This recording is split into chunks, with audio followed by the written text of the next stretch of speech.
Hello hi नमस्कार, आप सुन रहे हैं जागरण पॉडकास्ट की फटाफट खबरें। मेरा नाम है शताक्षी सिंह। बुलेटिन की शुरुआत करेंगे वेदर अपडेट्स के साथ। दिल्ली एनसीआर में कड़ाके की ठंड और कोहरे का दौर जारी है। आज सोमवार को औद्योगिक नगरी में कई इलाकों में कोहरा छाया रहा। हालांकि शीतलहर ने ज्यादा परेशान किया।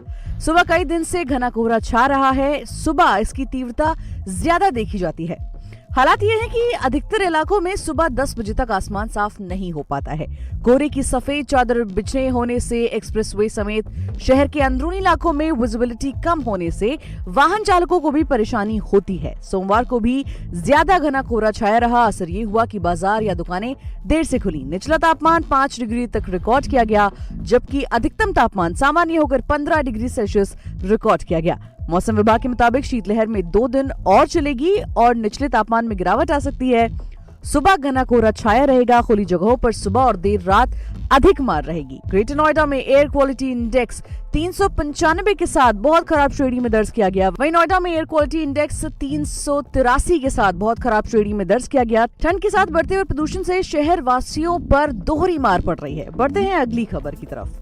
मशहूर शायर मुनव्वर राना का रविवार देर रात कार्डियक अरेस्ट से निधन हो गया। मुनव्वर लंबे समय से बीमार चल रहे थे। लखनऊ के संजय गांधी पीजीआई संस्थान में उनका इलाज चल रहा था।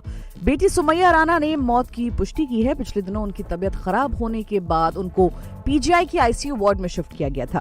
सीटी स्कैन में गॉल ब्लैडर में इंफेक्शन मिला था। इसकी सर्जरी भी हुई थी। सर्जरी के बाद भी उनकी दिक्कत बनी रही। तबीयत में खास सुधार नहीं हो रहा था। उसके बाद वो काफी समय वेंटिलेटर पर रहे। वो बीपी, शुगर और क्रॉनिक किडनी डिजीज से पीड़ित थे। मुनव्वर राना का जन्म 26 नवंबर 1952 को उत्तर प्रदेश के रायबरेली जिले के गांव में हुआ था। विभाजन के दौरान उनके परिवार के ज्यादातर लोग पाकिस्तान चले गए थे, लेकिन उनके पिता ने भारत में ही रहने का फैसला किया था। बाद में उनका परिवार कोलकाता चला गया, जहां युवा मुनव्वर ने अपनी शिक्षा पूरी की। बढ़ते हैं अगली खबर की तरफ।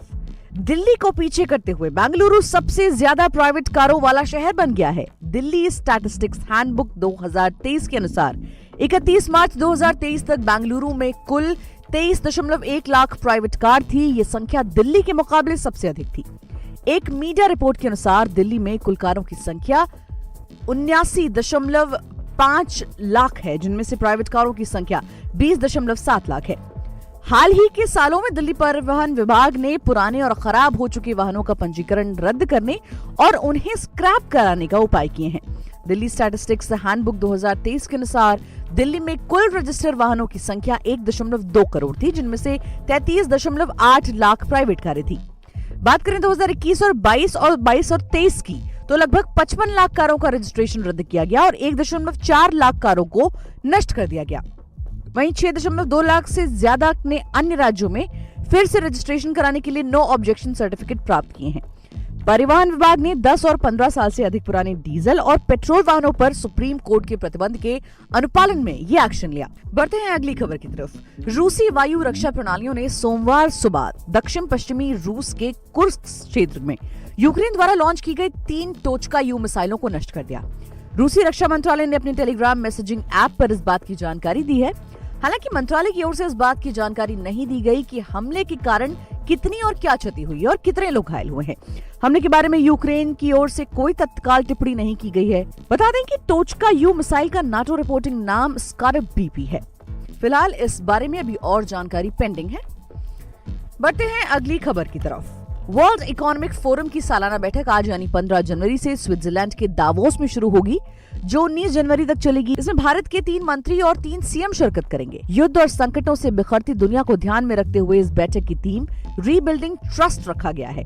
इसमें वर्ल्ड बैंक के ग्रुप प्रेसिडेंट अजय बंगा, अमेरिकी विदेश मंत्री एंटनी ब्लिंकन, माइक्रोसॉफ्ट के CEO Satya Nadella, standard chartered के सीईओ बिल विंटर्स समेत दुनिया भर के 60 देशों के नेता शामिल होंगे। भारतीय प्रतिनिधिमंडल में 3 केंद्रीय मंत्री स्मृति ईरानी, अश्विनी वैष्णव और हरदीप सिंह पुरी के साथ 3 मुख्यमंत्री महाराष्ट्र के एकनाथ शिंदे, तेलंगाना के रेवंत रेड्डी और कर्नाटक के सिद्धरमैया भी शामिल होंगे। इसमें भारतीय रिजर्व बैंक के गवर्नर शक्तिकांत दास के अलावा गौतम अडानी, संजीव बजाज, कुमार मंगलम बिरला, एन चंद्रशेखरन, नादर गोदरेज, सज्जन जिंदल, रोशनी नादर मल्होत्रा, नंदन नीलेकणी और ऋषद प्रेम जी जैसे कारोबारी दिग्गज भी शामिल होंगे। तो आज के लिए फिलहाल इतना ही। देश और दुनिया की तमाम खबरों को जानने के लिए जुड़े रहिए हमारे साथ और सुनते रहिए जागरण पॉडकास्ट की फटाफट खबरें।